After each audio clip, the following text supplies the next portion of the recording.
Thought for today: the significance of King Melchizedek and the prophecy dealing with Jesus Christ. There are many writers of books, but there's only 66 books that are inspired by God. For setting matters straight, for reproving and discipline. How was Jesus Christ a king? Well, in the very beginning of the Bible, it says, God said, let us create man in our own image. He was talking to his son, the firstborn, Jesus Christ, who is Michael the archangel, the commander-in-chief of God's army, God's mouthpiece, his only begotten son, the archangel, Michael, Jesus, who was the king of righteousness. So, when Adam sinned, God's law that he even gave to the Israelites was eye for eye, tooth for tooth. There was no one to pay back the sins of Adam. So someone would have to come from the heavens. God sent his only begotten son down, Jesus Christ, born as a perfect man. So he was the last Adam. He could pay back the price that Adam could not pay back, or no other man. Therefore, mankind was forgiven of sins.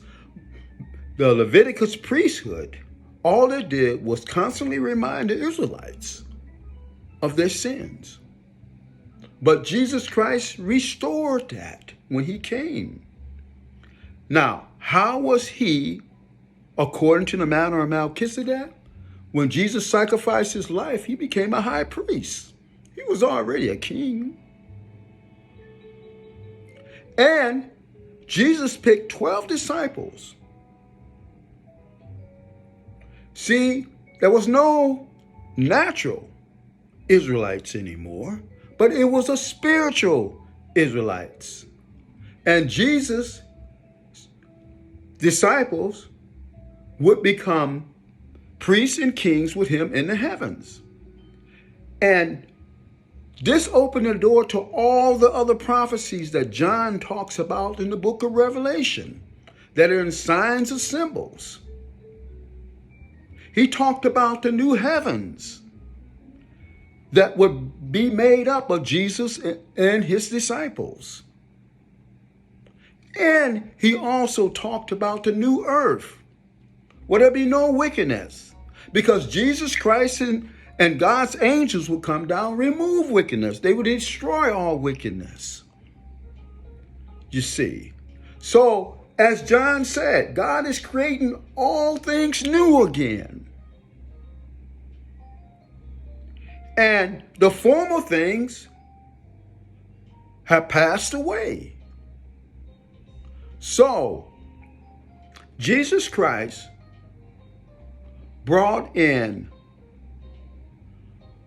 the open door for mankind, for all of God's works to be fulfilled. So, by reading the whole Bible, that's the only way you're going to understand the prophecies in the book of Revelation. You know, Jesus spoke in signs and portents too. And those that wanted to know, they had to ask questions. See, it depended upon their heart condition. Likewise with learning about God's word. Now, all these things that came into a play were the fulfillment of the very first prophecy in the Bible.